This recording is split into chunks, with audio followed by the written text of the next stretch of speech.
Yes, it is Just what I in mean. right? Yes, like that. Some resonated about him. We have the real.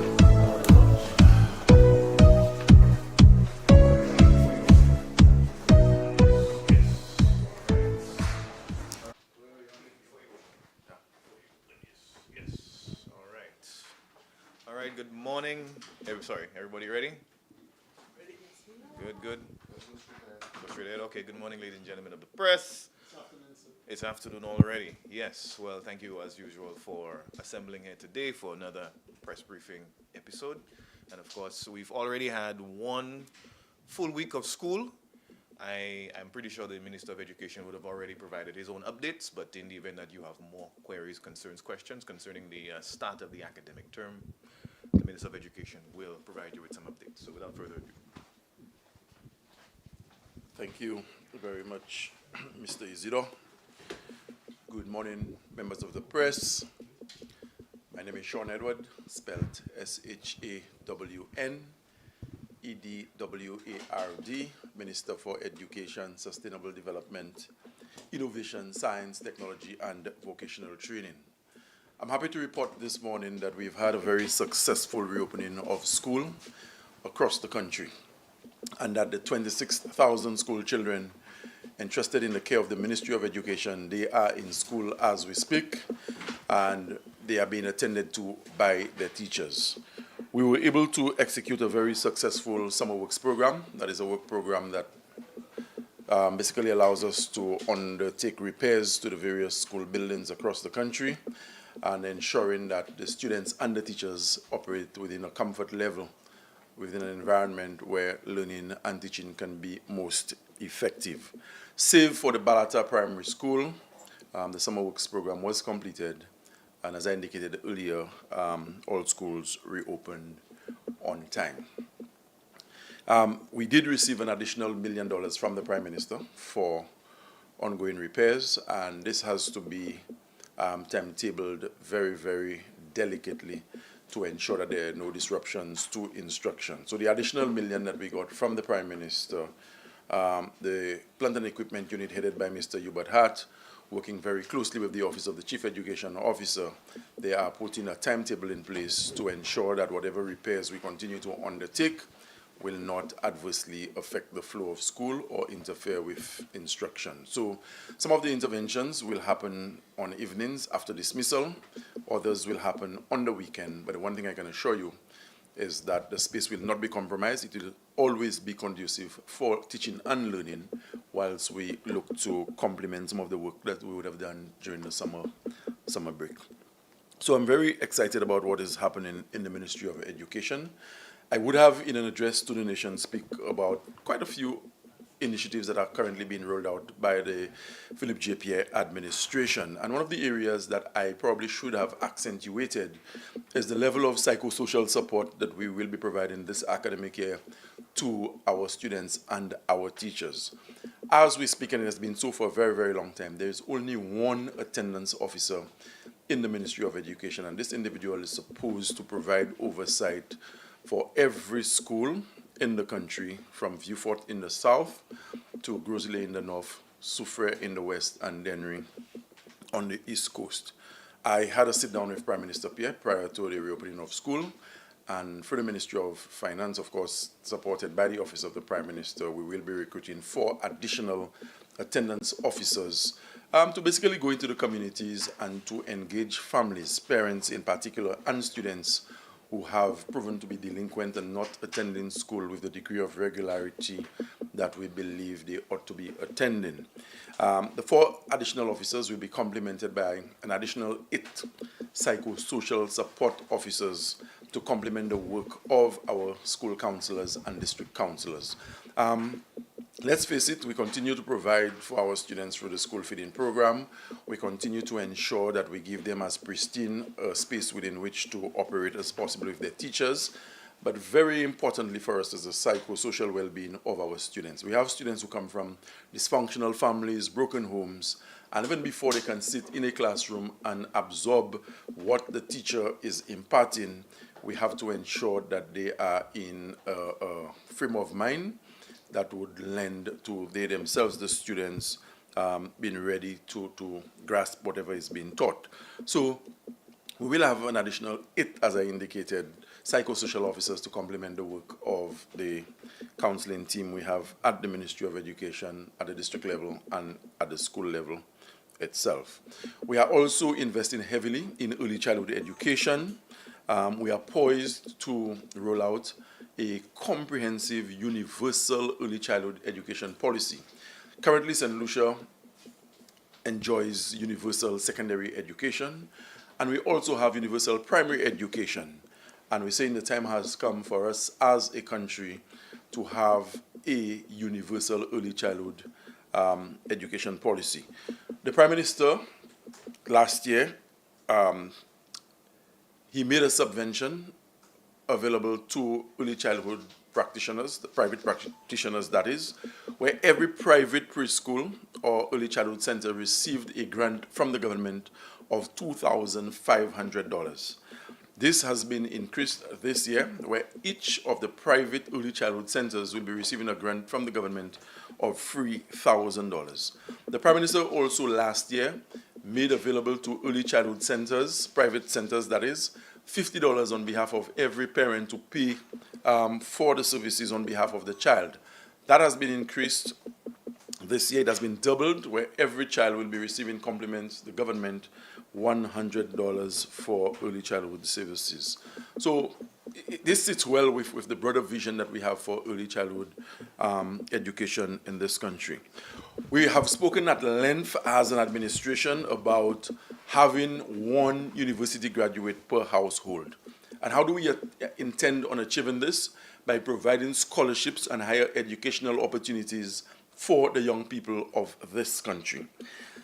In recent weeks, we have made available to young St. Lucians 75 first-generation scholarships where students can enroll at Monroe University to pursue bachelor's degrees. 2 weeks ago, 44 St. Lucians left for Taiwan to pursue higher education. This year, 20 young St. Lucians will be going to Morocco to study. 11 would have left for Cuba, and there's an additional 5 St. Lucian students who will be taking up studies in Hungary.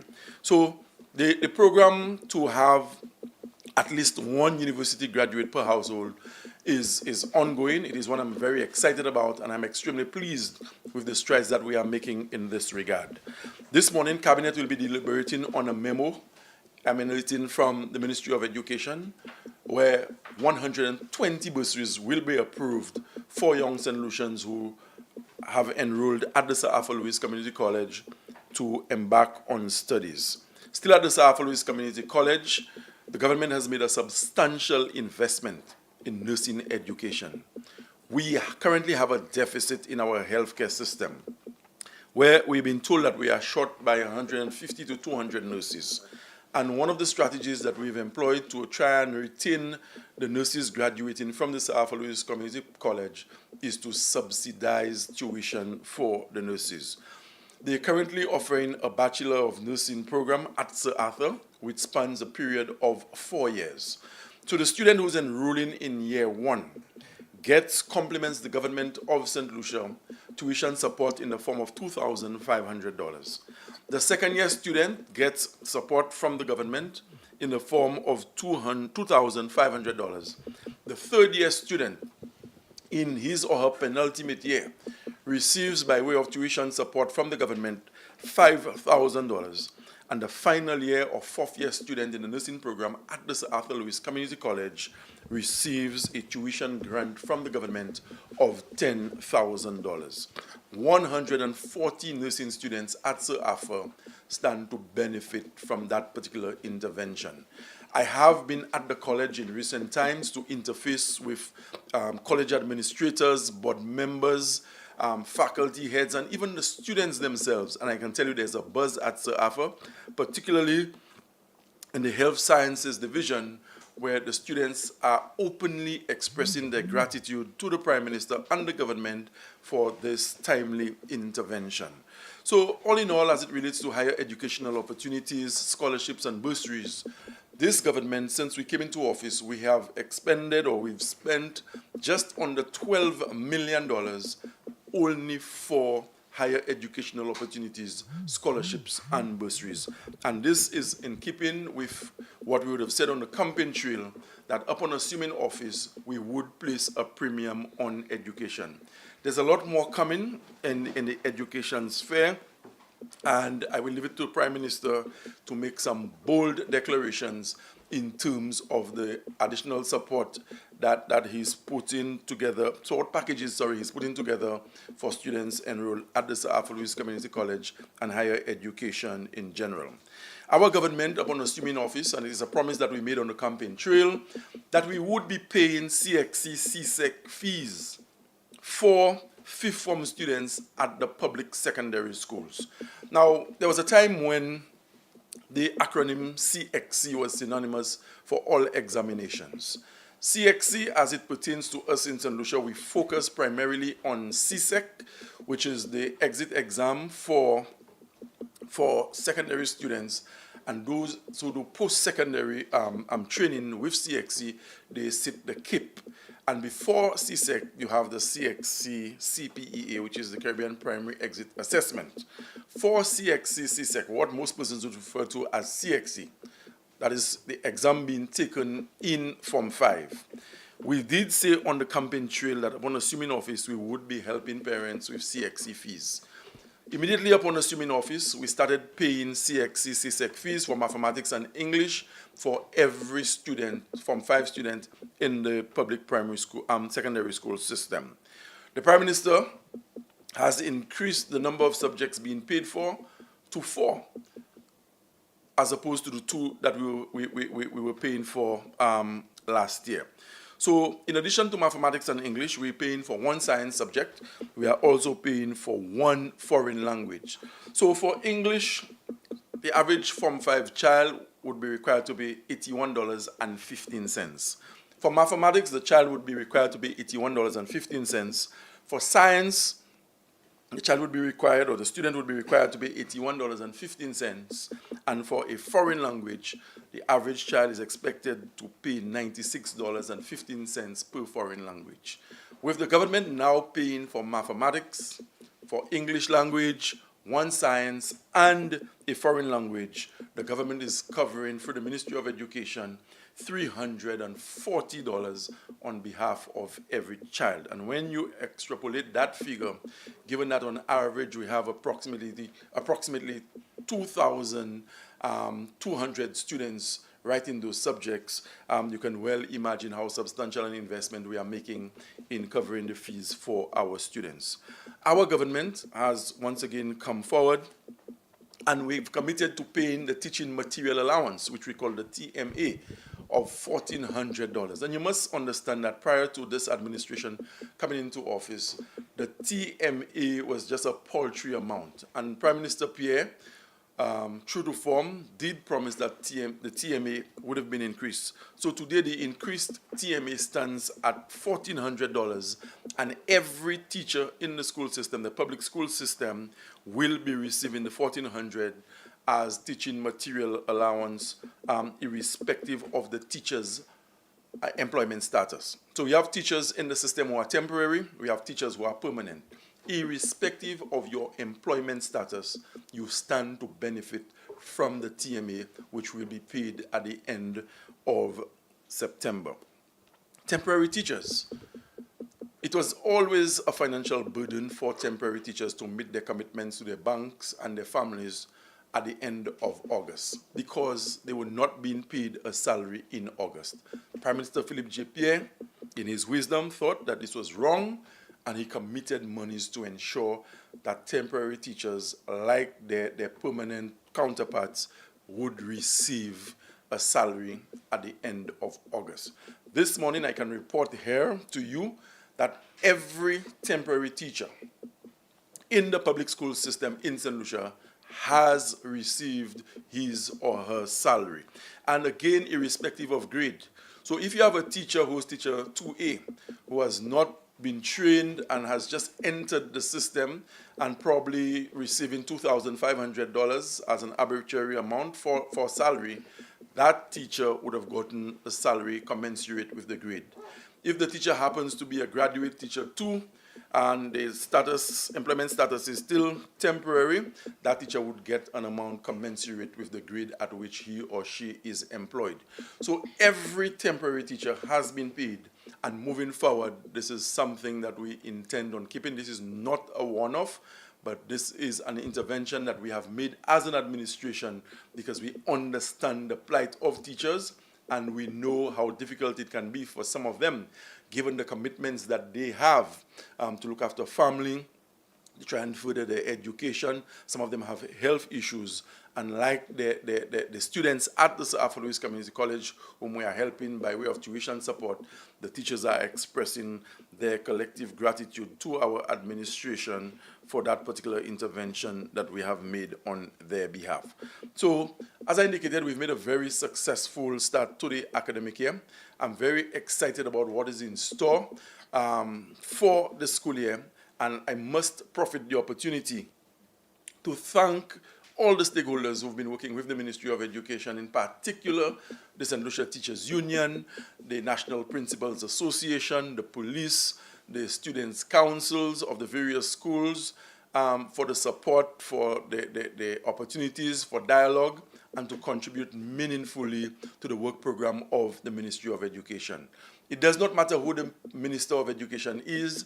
It ought not to matter who the Permanent Secretary or the Chief Education Officer is, or who the senior management personnel at the Ministry of Education are.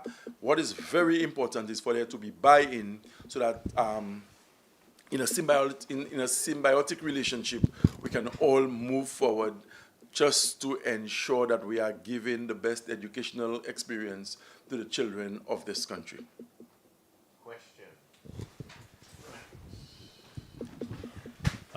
Just the first one, just to clarify on the expansion of support for the attendance officer. Is it that they will be simply monitoring, or they will also be investigating incidents of a lapse in attendance?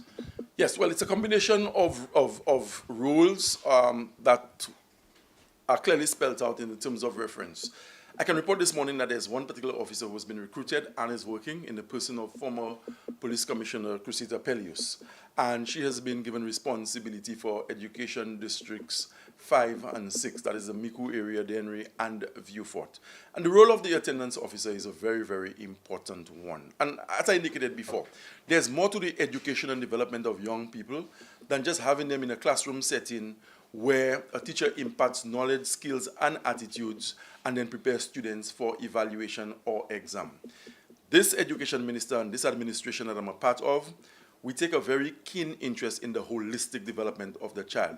So quite apart from the student who comes into the classroom, who's able to participate actively in the various lessons and extracurricular activities and things of that sort, we want to know what is happening to every student beyond the school compound, so that when we notice a pattern of delinquency and a pattern of absenteeism, we have a very, very particular interest in finding out what those reasons are. And the situation is even more acute with the boys than the girls.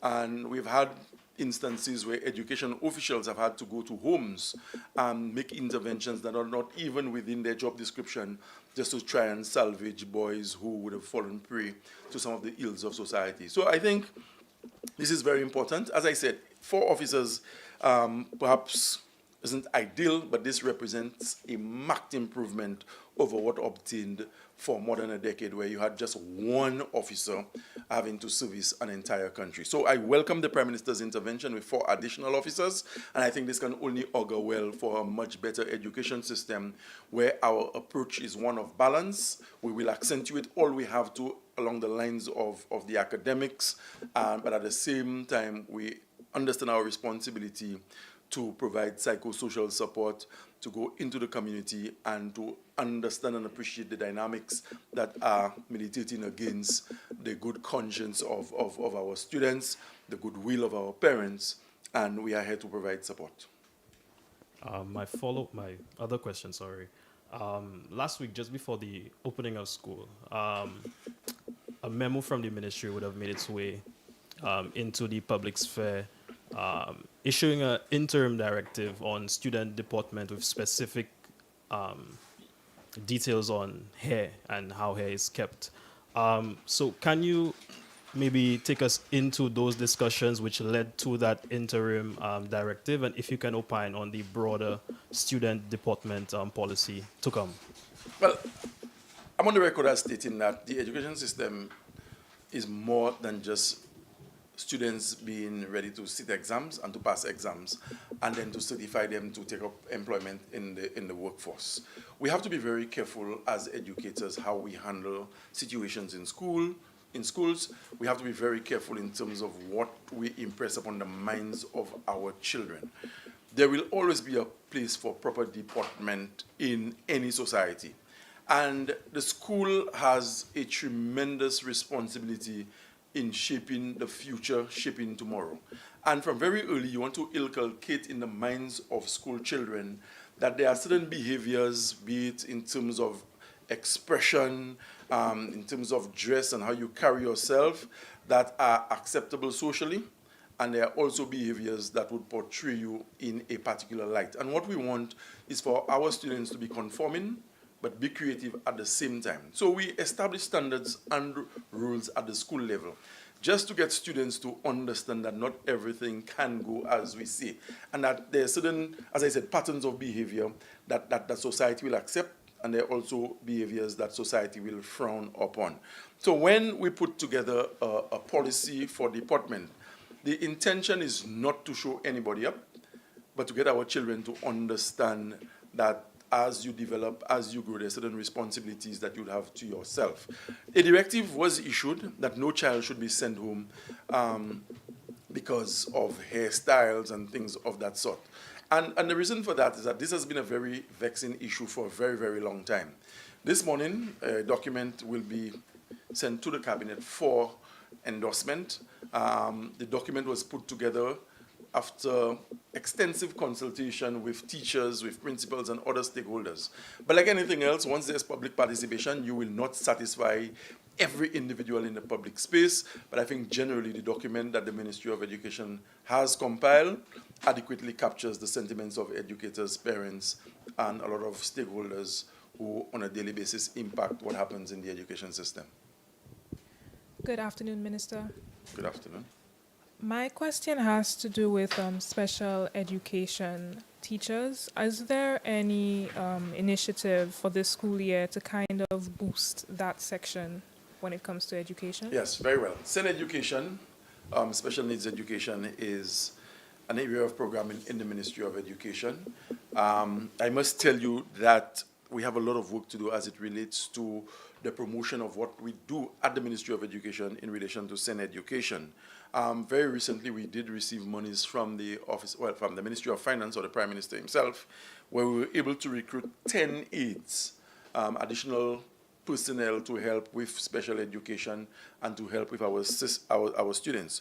We also, through the Office of the Prime Minister, we were able to get resources to ensure that there's robust screening at the pre-kindergarten level to capture some of the deficiencies students may have when they enter the school system. As we speak, we have gotten approval for the construction of a brand new special ed center in Vieux-Fort.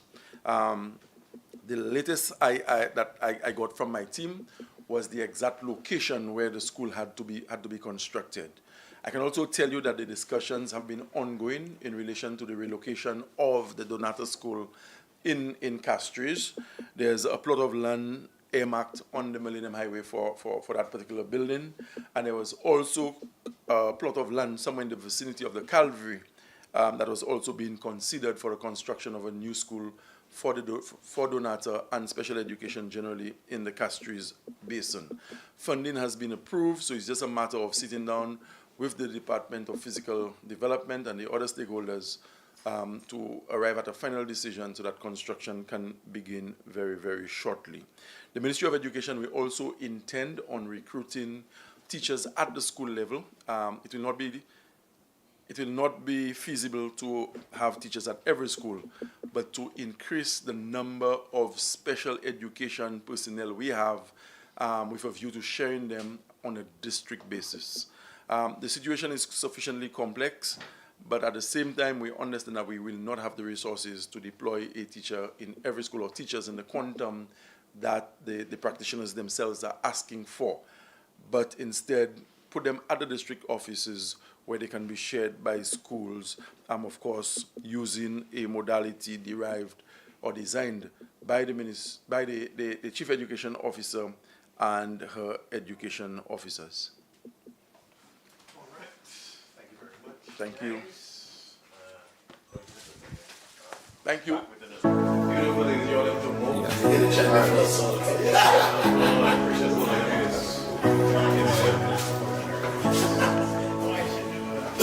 At this time, yes. So now coming to the address you, take questions, would be the Minister for Physical Development, Local Government, who I'm sure is excited to tell you more about the latest development in Castries Central, of course, the rehabilitation of Serenity Park, another notch under his belt in terms of the achievements, infrastructural upgrades, enhancements to under his ministry's purview, and of course the Castries Central constituency. So without further ado, Honorable Richard Frederick. Good afternoon, everyone. Okay, I will speak briefly on the recommissioning or reopening of Serenity Park and how it assists in creating a better tourism product. And of course, we are going to have a bumper cruise ship season, and what we in Central Castries are going to do to at least bring a certain sense of security to the streets. Okay, you all know the name, Richard Frederick. Only on Friday, we witnessed the reopening of Serenity Park. Serenity Park was built under my watch. You want to stop it?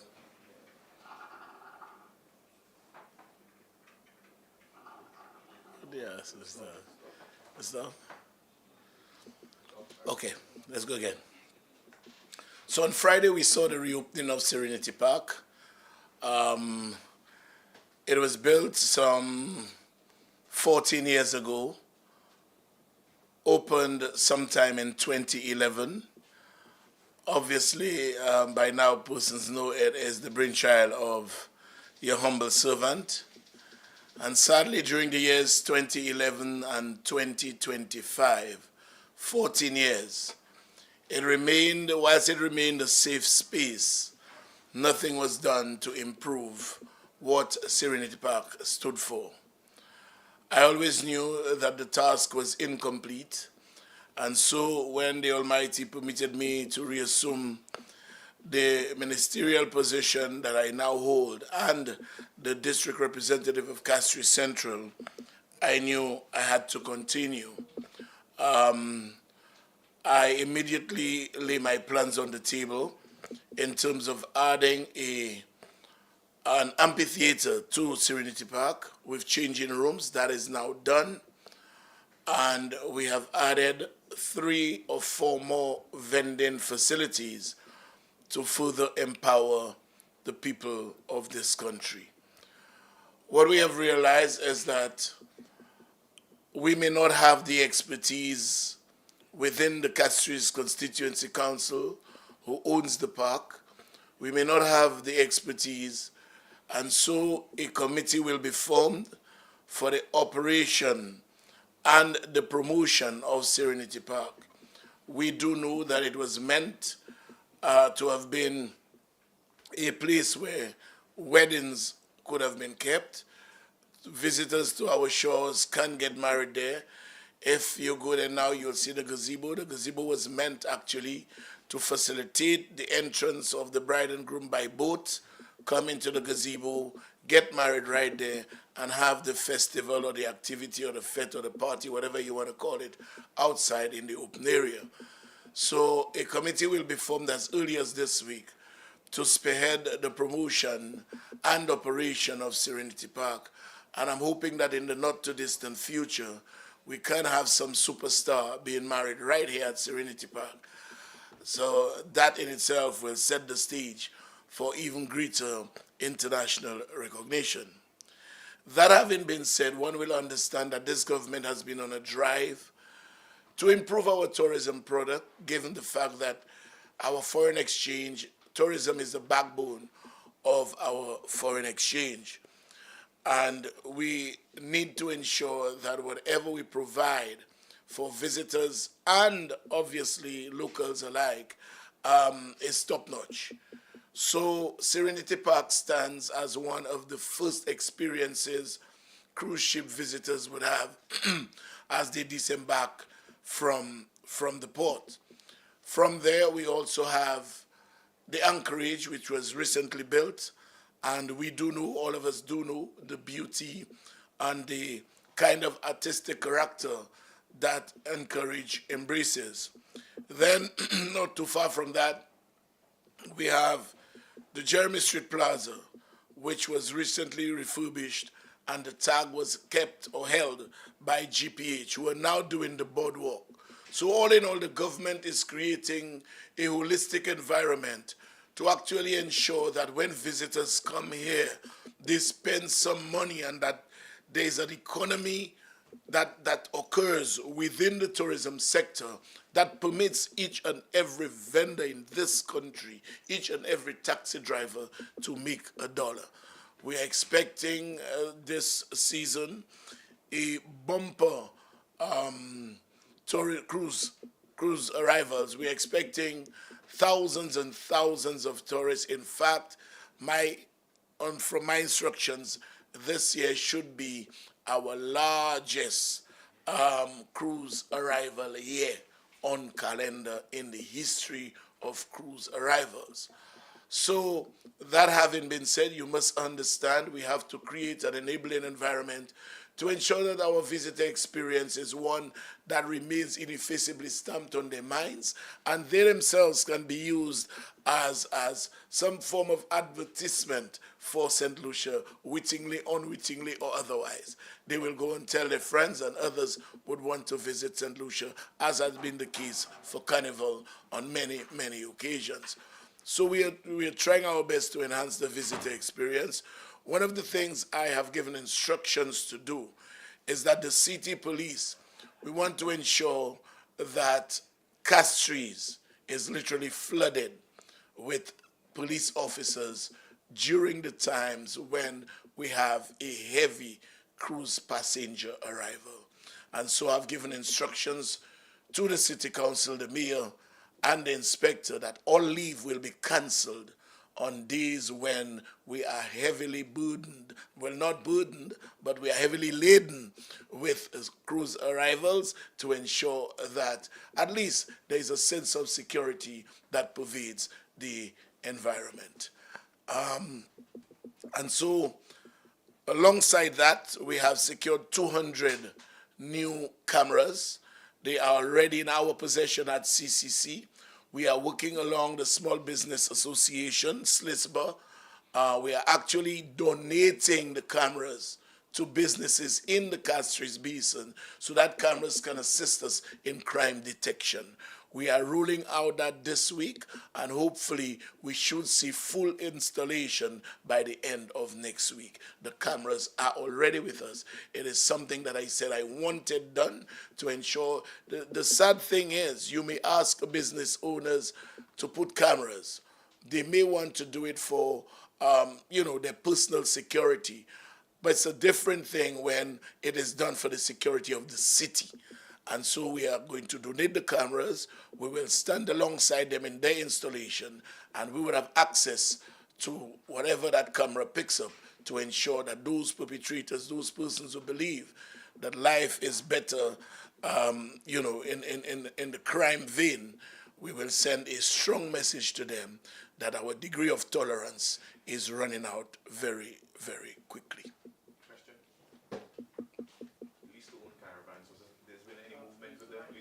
Yes, actually there is movement. We are now drafting the relevant agreements. I just wanted Serenity Park out of the way. You'd understand that The City Council is spearheading, they spearheaded the reopening of Serenity Park. They are the ones who are the custodians of the caravans. And so I was asked to give us a little time, Mr. Minister. We are rolling out the agreement, which obviously I will proofread before we take it to the public domain. But rest assured, in the next few days, not weeks, in the next few days, we will be holding a press conference to basically outline the terms, conditions, and everything else. Like I said, we will literally hand over the caravans to 22 St. Lucians who will keep them in their possession, in their custody, do whatever they think is necessary, obviously taking liability, ensuring against any kind of liability, and having paid for a certain period of time, a certain sum, which I can't disclose now because we have to take cognizance of the cost factor and everything else. This has to be worked out, but I can tell you it will not be anything that is astronomically high. Because if we are here to help people, Castries City Council and this government is not about making profit on the average St. Lucian, but to empower the average St. Lucian to live a better life and to create generational wealth on behalf of each and every family in this country of ours.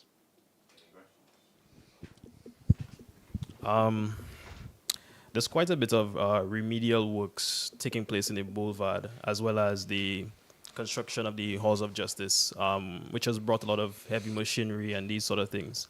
What kind of conversations or discussions were had to not impact city life too much while these developments are taking place? You know, it was only last week I said that you must break an egg to make omelette. The sad thing is, all of us in our own selfish ways, we want the roads repaired, we want the infrastructural development, but we can't handle a little discomfort. And that's the harsh reality. There is a price in development. There is a certain degree of inconvenience that each and every person must tell themselves. You do your introspection and tell yourself that I'm prepared to suffer this slight inconvenience for the better good of this country. I don't know how much we can curtail the activity, because a construction site of such magnitude invariably will entail the meandering of long vehicles, containers, etc., etc. All I'm asking now is that the public bear with us. In the not too distant future, I'm sure each and every St. Lucian would be proud of the Hall of Justice and would be proud of the aesthetic appeal it lends to the city.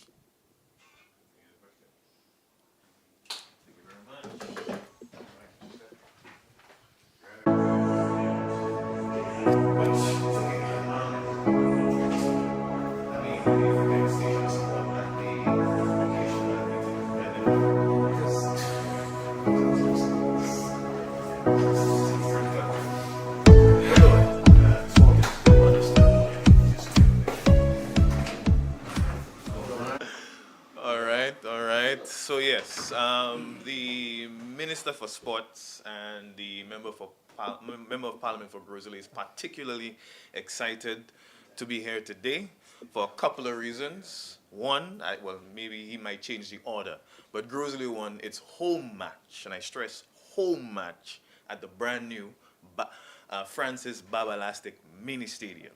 And that mini stadium is a labor of love, pun intended, that the MP is officially christened this past Saturday. So without further ado, I'll allow the Minister for Youth Development and Sport, Honorable Kenson Casimir, to tell you more about the stadium launch and, of course, let him gloat about Grizzlies' successful match this past Saturday. Thank you very much. Good morning, everybody. Of course, I stand before you very, very proud of the accomplishments from the weekend. Grizzly Playing Field. It's been a long time coming, and I still refer to it as Grizzly Playing Field, being renamed the Francis Babalastic Grounds. I think what we endeavored to do was not have just an opening of the Francis Lastic Grounds, but really chronicle the history of sport in Groseley that had never been done before. We had never had this venue given that level of attention in terms of upliftment and upgrades, and most importantly, the individuals who went through the former Groseley playing field, the now Francis Lastic grounds, really chronicles some of their achievements and the impact they've had on the next generation of athletes, the current generation and the next generation of athletes. As you would have noted, every single one of them went to the Groseley Primary and Infant School, including yours truly. And of course, I recall days standing in the balcony and looking at the playing field in the condition it was in for all those years. And when we came in, we definitely decided that we were going to do something with it as the MP, and I'm now very happy that we can call it the Francis Babalastic Grounds. We've renamed the stands, the Alton Crafton stands, another individual who's done so much for the community of Groseley as it pertains to youth and sports development. John Eugene, the stands that we are going to construct in the near future on the other side on the Cemetery Road will be named in his honor. Elijah Joseph, another player in the community of Groseley, current coach as well with the Groseley senior men's team, the community center to be refurbished, repurposed into a fitness gym downstairs and a youth center upstairs for alternative sport, table tennis, gaming, chess, and the development of all those alternative sports in the community of Groseley. That particular area will be renamed the Elijah Joseph Youth and Sports Development Center. And of course, we have the likes of Charlie Sonson, OECS champion for a number of years in squash. We renamed the road in front of that venue, the Charlie Sonson Drive, formerly called Conchel Drive. And of course, Terry Verdant, current senior national coach for volleyball, former OECS champion volleyball on a number of occasions, and a former prolific golfer as well. Current, you would say, still playing the street as a golfer. We've renamed the court the Groseley, the Terry Verdant multipurpose court. We have done some work on the court. We redid the lights on the court. We've brought in some brand new rims, and we will be doing some work on the surface of the Groseley multipurpose court. Now, Terry Verdant multipurpose court. So very exciting weekend of events. And of course, this allows me to speak to the semi-professional football league that continues. Groseley defeating former undefeated players from Mabia Valley. Mabia Valley filling in a very formidable team, young players, very good style of football. We're seeing the resurgence of Mabia Valley football, and that means we have exciting football ahead of us. Once Mabia Valley is doing well in football, we know the excitement is going to create, and we have been doing some work on the Mabia Valley as a venue. We've done the perimeter wall. We've done some work on the change room and the sitting area, and very soon we will be changing the light fixtures at the Mabia Valley to put it full LED and work on the drainage system at the Mabia Valley. So they too will have the state-of-the-art mini stadium for all the events we expected in St. Lucia in the year 2026. A semi-professional league continues. We'll have some matches at the Groseley playing field tonight, and more small fixtures during the week and on the weekend as well at the Groseley playing field. The Francis Babalastic grounds. Yes, yes, yes, absolutely. It will take some time, but everybody will roll off everybody's tongue very soon, very soon. Yes, so Oates, which is his nickname, has coached almost every single player that has made the national team, the senior men's football team in Groseley. Francis Lastic's legacy is not just the fact that he captained the St. Lucia senior men's football team for a number of years as a defender, and also played professional football with W Connection for a number of years and played for St. Lucia, a number of caps, 61 caps, the most by any player here and along with Elijah Joseph for Groseley and St. Lucia. And the people were asking me in the stands, what's caps? The number of appearances you actually make on the pitch for the national team, done in their national colors, the most for Groseley. It was not just about that. The consideration was given to the impact on the blocks in the area, getting individuals from the blocks into the Francis Lastic Academy free of charge for so many years. So it means it means and it meant and it continues to mean that the contribution is beyond the surface of the grounds that we named in his honor. His ability to converse with young people and bring them into the program to really shape their life in a different way is what we also considered when the name was given to the ground. So I think we've made the right decision. We've had so much discussion over the last few weeks, which is what I encourage on all the individuals who's played their part in terms of the development of sport in Grosley, including Leonard Montoute, which I spoke about briefly in my presentation. The likes of Julian Hunt as an administrator as well, Felix Finister, Larry Scott, Earl Huntley, Volney, so many individuals who played their part in the development of sport in Grosley, recognized finally, and we're certainly hoping that this trend continues as we go forward. Do we have like a ballpark figure of maybe how much the mini stadium? Well, Baba we Lastic still runs? we still have work ongoing as we speak. As you would notice, the week before we were still doing work on the new sitting area we put towards the community center. And we've done some additional work in terms of the change room, in terms of bringing in new stands and that sort of thing. So we are definitely crunching the figures, and very soon you will be given all the information. As I've said many times before, it was a loan guarantee from the government, and as you deal with loans, you draw down based on what you've achieved. So there is no way anybody can draw down on an $80 million loan in a week, as is espoused by persons that just want to be dangerous, just really want to muddy waters and spread propaganda. So you would have, for instance, the work being done at the VG playing field ongoing. So I think it would not be fair to give a total amount for the works that has gone on there. But that information will be given. We have work at the Mabia Valley. As a matter of fact, we have work in almost every single constituency ongoing, and the finances are drawn down based on what's achieved and what's needed next. But I can tell you we have a brand new Minder Phillip Park in terms of the surface, in terms of the lights, in terms of the stands. We've done work on the Masher, we currently have work happening at OG. We started the work on a generator room for Leclerc. We will be doing work on Leclerc as well. And we have almost 20 different activities ongoing as it pertains to facility development under that loan guarantee as we speak.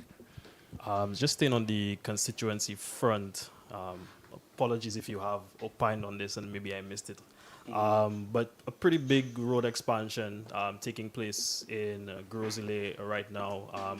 Twofold question. Can you just speak about the different road rehabilitation projects that you have overseen, and then two, about that road expansion and how it is expected to alleviate some of the stresses of that long commute up north? Absolutely. If we have to have a discussion on roadworks and infrastructure development in Grosley, we would have to sit down here for about an hour or two. We've had a lot done in the last 4 years. And this, again, is a continuation of some of the work that we know was absolutely necessary. I need to say this, absolutely necessary, because after this interview, I'll get about 20 calls about roads leading into people's homes, some of the interventions that they want in terms of personal interventions. But this is a road that should have been completed more than 10 years ago. Under the previous administration, the previous Labour Party administration, under Philip Pierre as the Minister of Infrastructure, we did get an agreement with the Kuwaiti government to start work on the four-lane highway to Grosley. Part of that agreement meant that we had to expand this particular road, the Norbert-Vesikri road, to allow for traffic to flow through there, and then allow for the work on the main road to occur. It did not happen. We had to come in. I, as MP, had to sit down with the Minister of Infrastructure, the Prime Minister, again, to develop so many roads in Grosley and still ensure that this of national import was absolutely done. So what you've seen is an expansion of a road that a lot of people did not see. They did not envisage that we had so much space. The fact of the matter is we have challenges because some persons built into the road reserve, and the road reserve is reserved for a reason, for future generations and expansion. We did have to acquire a number of properties, just small parcels along the way, again, in the public and in national interest. So we do have some challenges in allowing persons to understand that this is really needed. But we're doing this to the greater good of not just Grosley, not just Vésicuit and Norbert, but to St. Lucia. So you would find the expansion of the road to accommodate vehicles, heavy equipment, and so we cannot just allow for the lanes to be narrow. You'll be seeing a roundabout place between the entrance of Vésicuit and Norbert so that we can have free-flowing traffic. And I am very confident that once this intervention is completed, we will be seeing tremendous relief on the Castries-Grosley Highway. I do not envisage anybody coming from Moshi going onto the Castries-Grosley Highway if you are going into Castries. You have a lane that is opened up, safer for you to drive through, so we expect people to take the KWF Vésicuit Norbert Road into Castries. I do not envisage anybody who's living in Grand Riviere or Corinth going into the Castries-Grosley Highway, the Julian Highway, because you have the alternative of passing through Norbert into Vésicuit, KWF, and back into Grosley. So that will provide huge relief. What you've also seen was some of the studies being undertaken for the commencement of work from Monjuro into Cap Estate. We saw under the previous United Workers' Party administration that the focus was pretty much on less than a mile of road. What we've done is we've gotten some of the dynamics of expanding the road from Monjuro, which is the entrance to Moshi. So you start the fall in from there, and you don't just stop by Kilago or by Rodney Heights, as we saw the different iterations of what they wanted to do, but you go all the way to where we're building the brand new Grosley Northern Divisional Police Headquarters. So you have a system where you can get vehicles to get off the main road from Monjuro into Cap Estate, which would free up that particular area. You still have the option of going in through Norbert, in through Vésicuit, and then we would commence from Shock into Monjuro. That would be the final phase of having 4 lanes. By the time that is complete, I don't see us taking more than 10 minutes from Castries to Grosley. If everybody uses the road the way they're supposed to, those who are coming from Moshi use Norbert, those who are coming from Graniver use Norbert, and those who are actually coming from Grosley into Castries using the Julian Highway. That is the vision, that is the execution that we have as it pertains to stuff happening in the Grosley area. World Champs coming up this week. I thought you'd never Any ask. Julian, and I don't want Asia to Lorenzen. Yes, Asia Lorenzen. Asia Lorenzen. So I don't know if you want to opine on, I guess, this Yes. development. We are very excited about Julian and Asia. I think everybody has been excited about Julian for a number of years now. We're excited about Asia Lorenzen. Very good prospect, individual. Shout out to the Lorenzen family, those who are living in Bexar and some who are living in my constituency of Grosley. Very good prospects, and we've continued to have discussion about having a 4x100 meter relay team in the future. But these two individuals qualifying for the World Championships is pretty much it speaks to our programming in St. Lucia and the fact that we do have natural talent and ability all over the world. Julian will be competing this weekend in the 100 and, of course, the 200 meters. We saw the work Julian put in towards the 200 meters over the last 6 months, and so we're expecting a double. No pressure for Julian Alfred this weekend. She looks in fine form. I've heard some discussions as to whether or not she's peaked at the 10.7, 10.8 range, but we're expecting 10.6 something this weekend, which would be a national record again for St. Lucia. And of course, we're expecting an outstanding performance in the 200 meters. Asia has been doing very well when she performed for Michigan in the 100 meter hurdles. We're expecting big things from her as well. Obviously, she has her own personal objectives at the World Champs, but she's definitely a work in progress that we're excited about. And of course, we know coming behind the likes of Naomi London and of course Jada Emmanuel, you see how bright it looks for us in track and field in St. Lucia. Good stuff. I thought you were going to tell me about Arsenal and Manchester United there the weekend. Divisional headquarters. We had a site visit last Friday. The member for Justice, Home Affairs, the Minister for Home Affairs, Jeremiah Norbert. We visited the Grosley Police Station. We had a very good site visit on some of the works and the improvements that we're going to continue to institute there. We went over to the Grosley Northern headquarters. We saw so many young people currently at work. I'm certainly hoping that before the end of this year, that at least one of the buildings can be complete so that we can have police starting to move in there to free up some of the other areas that we need in the Grosley community that they currently occupy.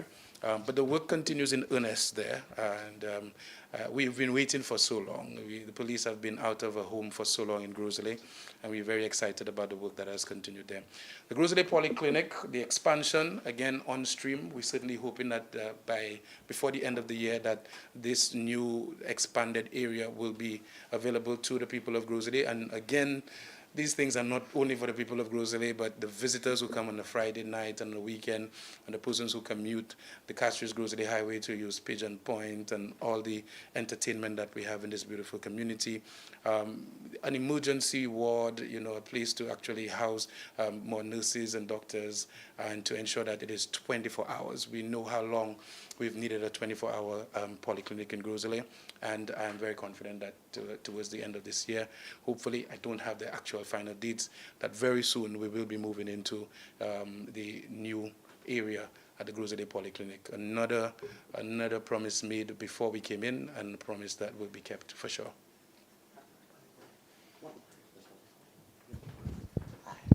Afternoon, Lucia. Just a quick question from me in regards to the Granivier River, in terms of any work still be happening there in the future, as well as since we're still currently within the hurricane season, and a lot of residents are still quite fearful of that area. Thank you for that question. The Granivier River, the Rivière Mita River, obviously most of the names would tell you the history of the area in terms of what actually obtained. We've been liaising with the Ministry of Infrastructure for funding under retaining walls and, of course, the waterways interventions. We had a comprehensive, but we still have some areas that we need to desilt. We had a comprehensive program for desilting to ensure that the river continues to flow towards the sea. But in terms of the interventions, in terms of Grand Riviere, the retaining wall, we did get a call just last week for contractors for the area to commence some work closer to the Corinth area where some of the media individuals reside and are asking questions about. We've gotten a costing for that particular area in terms of a retaining wall, again, in excess of $500,000 to really institute a very good program there. We're certainly hoping that the finances are made available as soon as possible. But in the meantime, try our best to desilt and allow the water to flow as smoothly as possible. I'll definitely be speaking to the senior minister today about when this work will commence, because we have people in Flamboyant Drive, in Corinth, in all those areas. They've been waiting in earnest to see some real work being done on that river to avert any of the effects of climate change in those communities. Thank you very much. All right.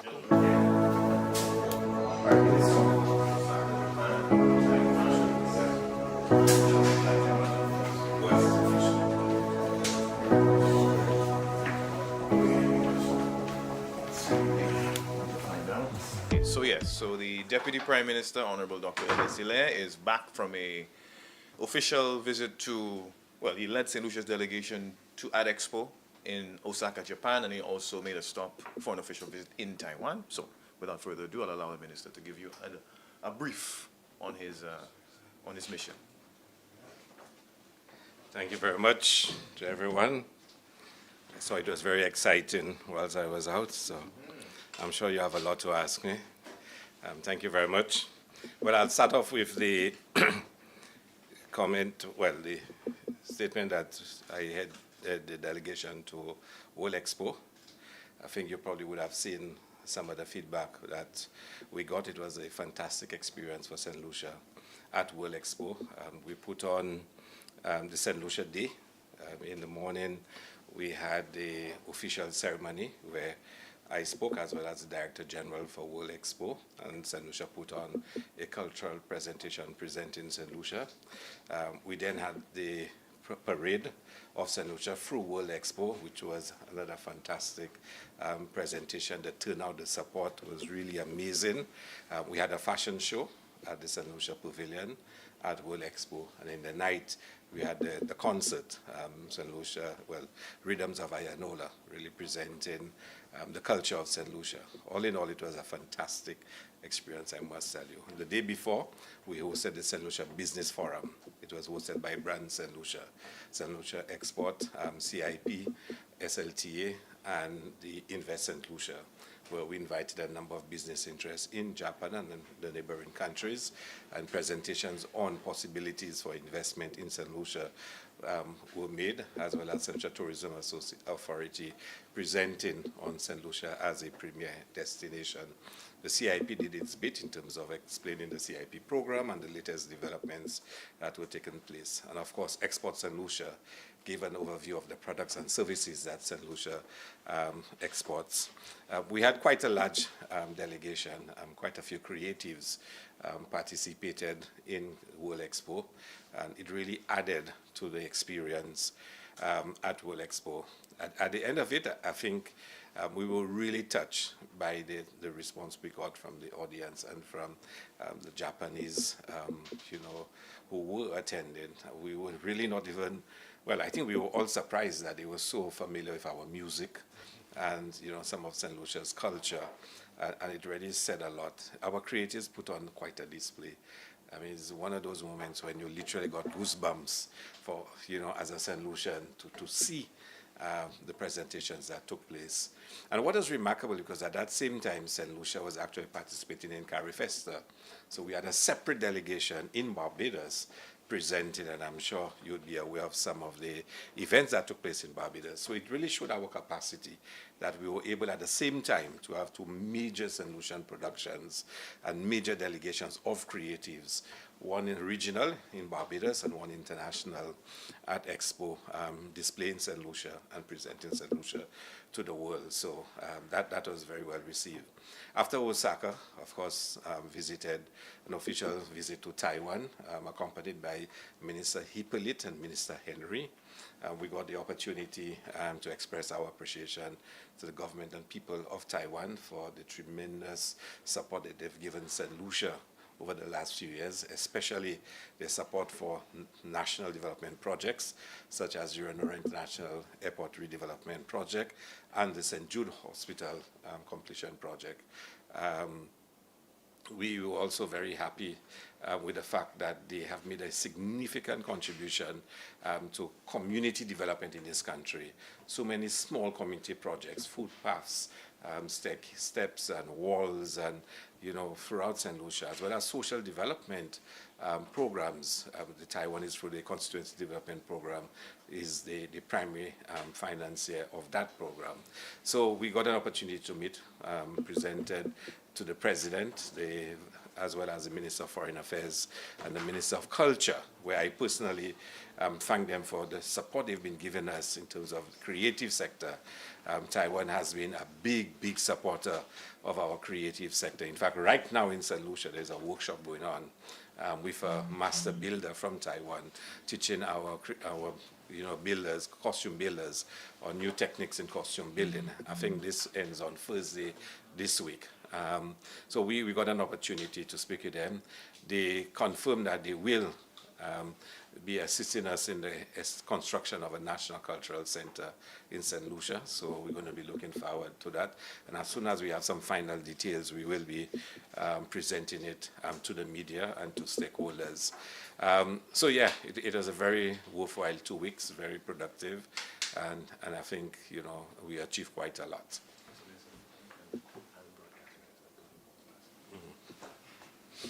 So that's all the good news. We'll come to the bad news in a while. Afternoon, Minister. Yeah, So in regards to with next month being as well as Uniqueal, I just want to actually ask in representative to the Ministry of Tourism as well as the Ministry of Culture, Department of Culture, sorry, in terms of that participation within the Uniqueal activities for this year, as well as the anticipation for the ranking of tourism as well during the Creole months? How's it going to be for this year? Well, I must say I haven't received the latest briefing on the preparations for Journée Creole as yet. I know preparations have started for La Marguerite, the celebration of La Marguerite, but I cannot tell you I have the most up-to-date information. Probably next week, Monday, I can give you some more details as to the final program for Creole Heritage Month. But let me tell you, it's been non-stop since May. For us in the ministry, from May we went into Carnival, from Carnival straight into Emancipation. From Emancipation we had World Expo, we had Carry Festa, and now we're going straight into Creole Heritage Month. So it's been quite a lot. Just in connection with the presentations that were made, we're actually exploring having a production maybe by the end of the month that will be presenting both the Carry Festa presentation and the Japan presentation to the public here in St. Lucia, because we've received quite a few persons saying to us, when will they be able to experience that in St. Lucia? So we're working on it now, the costings and the logistics.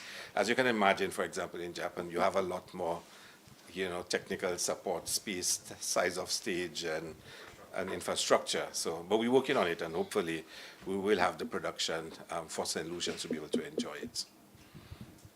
On the front of World Expo, while some may have internalized it in a good way, I think maybe because it's a lack of understanding, but they think that it's this one day or this 1 week thing that persons fly out and we just participate in.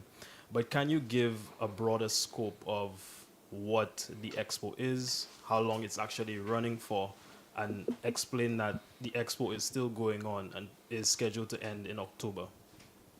You see, sometimes you either allow some of the criticism and what appears to be criticism to just fly by, and sometimes you probably think it may be necessary that you take it on.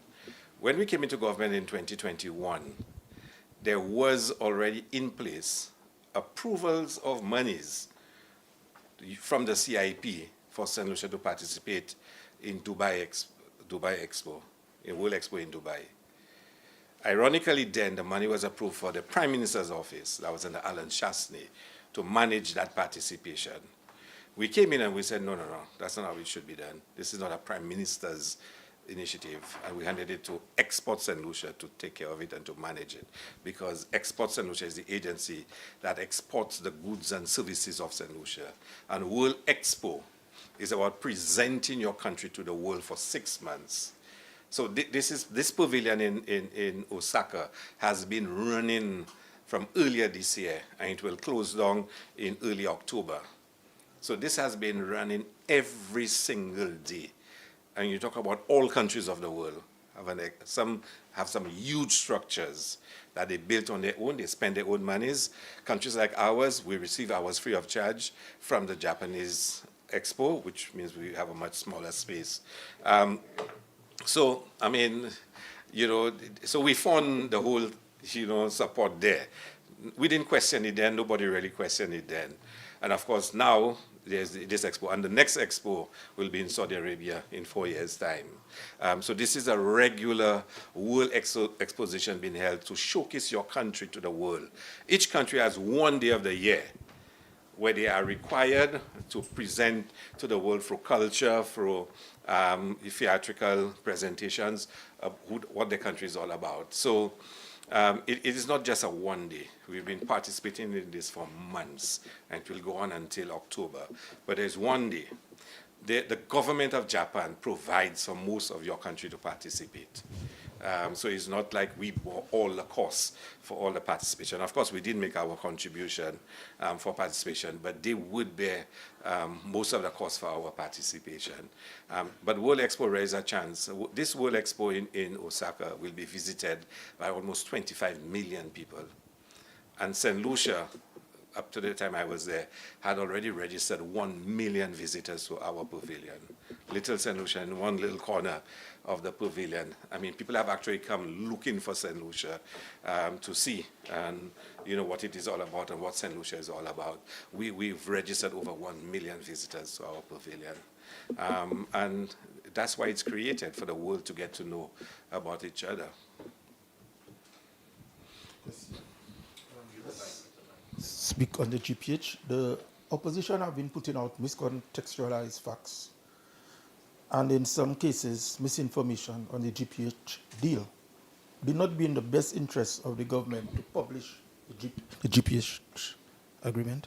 Well, the first thing I'll do is publish what they had agreed to. Yeah? To show you. Because I noticed in their statement they spoke about a cabinet committee had rejected the GPH agreement. Let me tell you for a fact, and I'll probably prepare, Riani, give you all the documents so you can prepare a package for the media. What the cabinet committee had rejected was what they had agreed to, not what we had agreed to.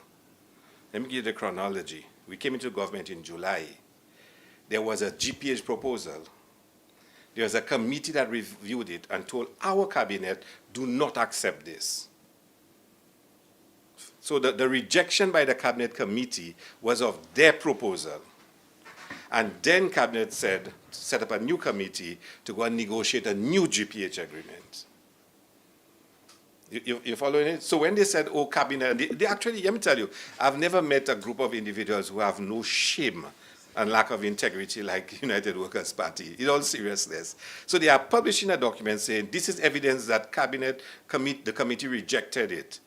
They are right, but what the committee rejected was their agreement.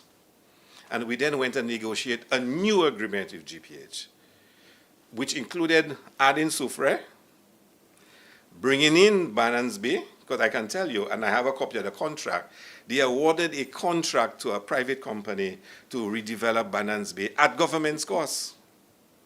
And we told GPH, no, you have to do it as part of the GPH development. So what I would probably have to start off doing is giving you what they had agreed to. And when you see all the criticism they have of how much GPH is earning and what head tax, how it has been shared, you will see what they had agreed to. Now, we don't like to do those things. Because think about it, as a country, you cannot allow squabbles between political parties to become a national disgrace where investors' negotiations and business are being thrown out in public. People will lose confidence in your country. Think about it. No serious investors want to go to a country where two parties start quarreling and all the documents start becoming public. People want to have confidence that no matter who is in power, the government respects decisions and it continues. That's how you build countries, when there is confidence. So we've resisted. We've never made public all the exchanges with the guys in Viewford. What's the name? DSH. Let me tell you, that one is another story. You understand? We've never done discussions with Carbot. We've never done those things. We've taken blows on some of them. We've kept quiet because there's a bigger picture, and it is the interest of St. Lucia. We do not want investors believing they cannot trust going to this country because any discussion can become a whole public scandal. We don't want that for our country. And I can tell you, I can share with you documents on the GPH discussions, even discussions they had with cruise lines.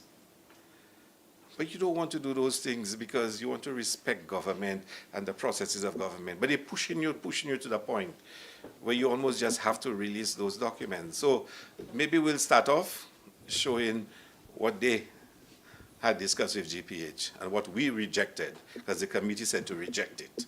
And the committee did say that, to reject it. But it is their agreement it told us to reject. I had a question to you.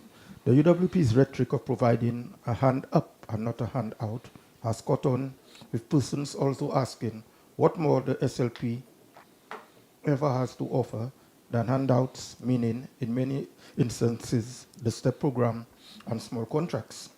What is the importance of these programs and how does it serve the beneficiaries? No, you have to step back a bit. Mm-hmm. When persons who probably are privileged The leader of the United Workers' Party is a privileged individual. He says so all the time. He owns a hotel, you know, and whatnot. And they will look at poor people and tell them about they getting handouts, and you must not give handouts. When pensioners get an increase in their pension, that's a handout. We should not give it an increase to pensioners. When children go to secondary school and they, at the end of Form 5, their parents cannot pay CXC subjects for them, and they leave secondary school not having done subjects because they could not pay for subjects for them. You say that's a handout you're giving out to them and not a hand up? When you pay for nurses to be able to complete their studies at SAFA, that's a handout and not a hand up. When you give a first-gen scholarship, that's a handout and not a hand up. When you have a youth economy that can say to young people, we'll take a chance on you, and we will give you a grant so you can go and buy a camera. I don't know how many if any of you in here got youth economy grants. But when you can get that support, that's a handout and not a hand up. When creative economy grants, can I tell you all, in less than 2 weeks after this was announced by the Prime Minister and we released the forms, 279 persons applied. In less than 2 weeks. Less than 2 weeks. The $350,000 almost gone. Less than 2 weeks. If I get the update for this week, and I still have individuals messaging me this morning asking me if they will qualify based on the little vibe they want to create. You know, that's a handout and not a hand up. Where do they get those notions from? The same people who told us in the house about mendicants. We're making mendicants of St. Lucia when we take care of them. You know, I heard a 7-point plan last night mentioned about free tuition for SAFA. I'll give you the exact date. Rihanna will remind me. To go to the Hansard and listen to Alan Shaston in the House speak about SAFA Lewis Community College, virtually saying that we're wasting money on the students that go in and paying, you know, for the students. Virtually saying that. Saying that. I'll give you the exact transcript of what he said in the House if you want. I'll give you the date in the House. Because I remember standing up and speaking to him and saying to him, these are young people. It's an investment when we pay school fees for them. Today they want to say that they will come and give free tuition for Sir Lewis Community College. Let me tell you, I think they are schizophrenic. Honestly, I think it's political schizophrenia. The same person will say they will reduce gas prices how many days after they win, when on the day of their victory rally, he said he had the paper in his hand and he's going to sign it and prices will go down immediately. And it never happened. So let me tell you something.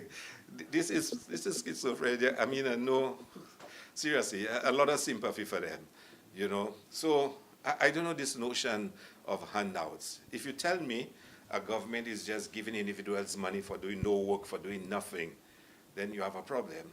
But if a government is targeting assistance to vulnerable groups, when we give back to school assistance, that's a handout? I don't know. I don't share that philosophy, sorry.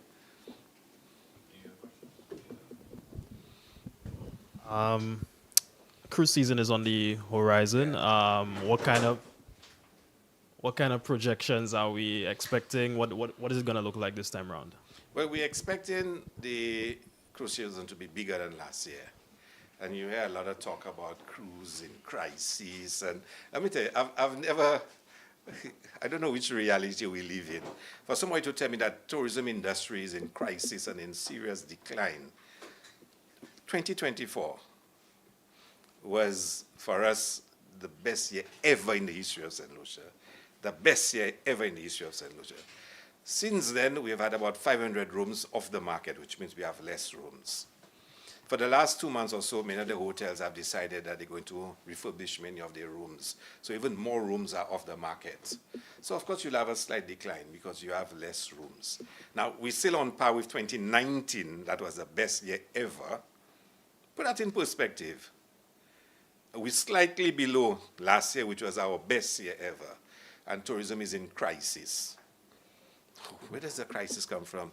Somebody says the planes are coming in empty. I don't know which planes are coming in empty. We're expecting a very good season. For the cruise tourism arrivals, we are expecting increases over last year.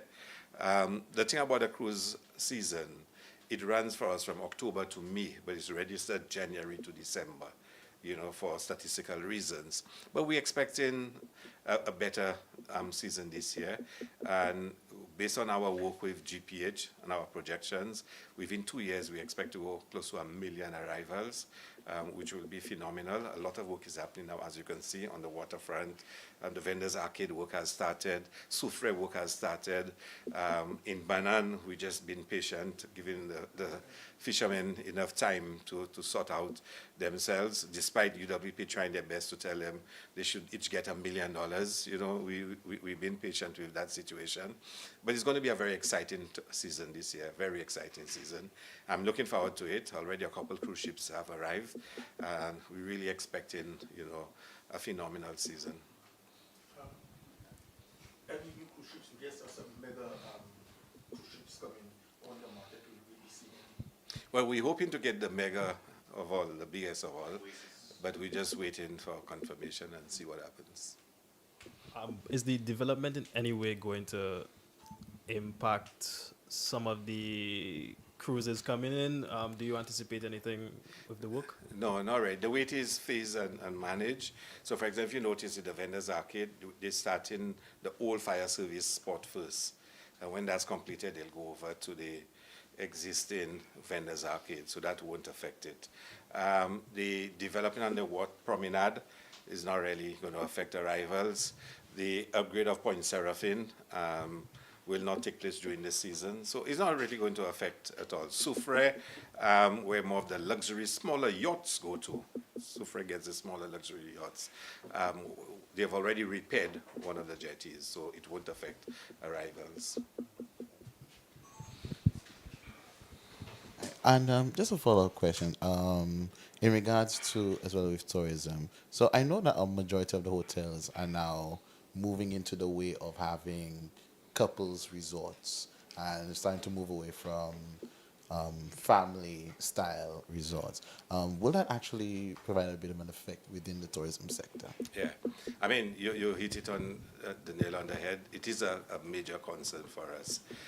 St. Lucia is moving more and more into a luxury destination, profile. And the family vacation is being affected, because when you look at St. James Club, which is family, is now couples. You look at Zoe Train Marigo, that was family, is now couples. It's really, with the Redry Beach hotels all broken down for the reconstruction, all those family options are off the market now. So St. Lucia, it has affected, especially out of the UK. Our numbers out of the UK has been affected because a lot of the family, travelers came from the UK, and those options are gone. So we are desperately looking for an investor who will build a family-type operation. Now, at Montpimad, there is going to be a family hotel, but that won't open until next year. But we're still hoping we can get an investor that can build a suitable family-size operation to help us in that side of the market, because it's starting to close, and I don't think we're really happy with that. Good afternoon, Minister. A video from Parliament regarding this push situation has found its way into the public domain. Some are alleging that it confirms Mr. Charles' claims, others are alleging that it doesn't. Do you have anything to say on this matter? Well, first of all, when this started, Miss Charles said, I put my hand in the small of her back and pushed her out of Parliament. That's what she said. And I'm sure you recall that I pushed her out of Parliament. And I had a video clipping, which I saw, and then there's a second video which came out. I think there was an operative of the UWP that said her police sources had given her a video. I'm a little circumspect in what I can say because, of course, she made a formal complaint to the police. So it's a formal police investigation now. And I will not want to say much about that because I'm sure if it's a formal police investigation, the police will reach out to me and I will have to, account for what she said. But I can say one thing to you, one thing. The first thing we need to ask is, and I'm sure all of you remember, because all of you were there, the Prime Minister was being interviewed. So she wasn't there interviewing the Prime Minister. She didn't have a mic. She didn't have a cameraman with her, but she was inside Parliament. So why was she inside Parliament? And of course, you saw all the clippings with her moving around, and she openly saying what she was doing. So clearly, she was not in Parliament innocently. Now, I know myself. If anyone, whether the media, the persons I work with, say to me, Minister, you have said something which is offensive to us. Or if anyone would say to me, Minister, you maybe reached out, you touched, you shouted, or anything which was offensive. My approach to it would be, one, to say to the individual, I'm sorry if you felt that way. Why? Because sometimes it is not what you meant, but how somebody took it. And sometimes, even if you don't believe you did something wrong, but somebody felt offended by what you said or how you acted, you apologize. And if the young lady felt offended by anything I told her, to tell her that she really should not be there because she's there just to provoke people and that she should be outside, or whether she felt offended that I tapped on her back or whatever, I would have apologized. But she didn't choose to do that. She instead made it a political issue. And first of all, she was in there in pursuit of political objectives. She wore a protester's shirt inside Parliament, not interviewing anybody. So it was political. And of course, she went on and advertised and made a police report saying that I had pushed her out of Parliament and made it a big political issue. So we'll deal with it within that space, within the political space and within the legal space. So I'm not going to comment on the video or the clipping. That will be dealt with by the appropriate authorities. One thing I can also say is that, look, the UWP will not rest easy until they come at me and get me.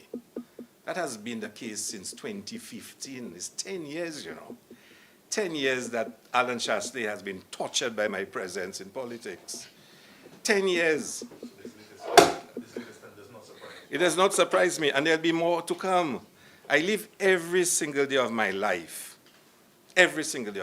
conscious of the fact that I'm a political target. And I just have to stand in Parliament and look at Alan Shastley and he turns pink. No, it is the reality. So for 10 years, they've been this torture, and it will get worse because the political season has opened. And yesterday they declared full throttle ahead. Now, if you know the Labour Party, you know what you can expect over the next few months. It's going to be a long, arduous struggle for them. It's not going to be easy because they've asked for it. And over the next few months, the Labour Party will bring out its very best for them. I think we've worked hard, we've delivered, and we've shown the people of St. Lucia that we've put them first, and we are working for them, and we will display our full force. So I expect that there'll be many more like this. There'll be more AI. There'll be more created videos. They will be speeding up the speed of videos. They'll do all kinds of things. And I expect that they will come after me with everything they have. I've survived it twice before, and I'm sure, with the grace of God, I'll survive it again. And the fact is, we are delivering for the people. That's the most important thing. Look at our track record.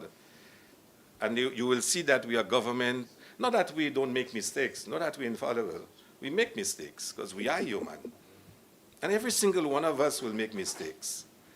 But it will be long and a difficult campaign for them, because the people of St. Lucia will have to judge between a party, when it was in government, failed the people of St. Lucia. And I heard talk about COVID, it was COVID. Do you know when elections took place in 2016? June 6, 2016. Do you know when St. Lucia shut down because of COVID? In 2021. Was it March 2021? 2020, March 2020. So they had between June 2016 and March 2020, almost 4 years to deliver. And they said it's COVID that prevented them from delivering in those 4 years. COVID? Now look at our 4 years. Compare their 4 years, or their 3.5 years, and compare ours. And you will see the difference between the two. And we're not finished yet. We still have a few more months. And certainly for me in my constituency, I have a few more months to deliver on a few more projects that I've started. So, I mean, if the young lady, I will deal with it as it comes by. And like I said, if she had felt offended by the fact that I told her she should not be in there and she should be outside, if she felt that I treated her in any way, I have no difficulty in having a reason with her and dealing with the matter. That's what you do. But she made it a political issue. It was all about politics. And it was all about creating this scandal and this big thing. And it wasn't me alone that was targeted. Everybody else was targeted. So that's what it is. And I will fight it like I've fought everything else before. I don't have to make no big noise, no big drama. I don't have to go on no live feed and do anything like that to do it. I'll just deal with it as it has to be dealt with. Thank you very much. Just one more thing before we go.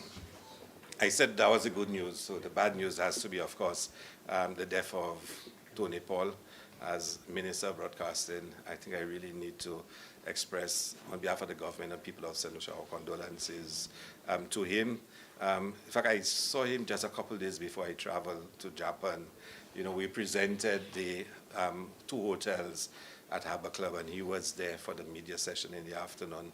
And he asked quite a lot of questions, and, you know, we laughed and joked, and in his typical, very jovial, engaging way, you know, he sat at the same table with me, and, you know, ran a little old talk, and typical, you know, Tony Paul.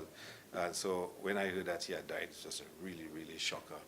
And it brought to reality just how, you know, life is. It can come and go, and any one of us at any one point in time, you know, can just exit, you know, this world. So as minister, certainly have to say to his family to accept our condolences. And he was a fantastic guy. And those of us who interacted with him will tell you, he really, you know, you don't talk about the spice of life. People like him really makes life, you know, a joy. And, you know, I'm sure as your colleague, you would appreciate that it is a serious loss. I don't know anybody that said anything bad about him, you know. So I really want to put on record the government and people of St. Lucia, you know, condolences on his passing, and to say to his family to be strong in this time of, you know, grief and distress. Thank you very much.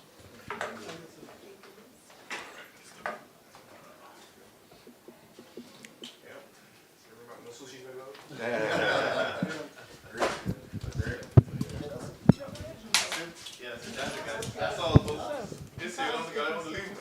Maybe lunch.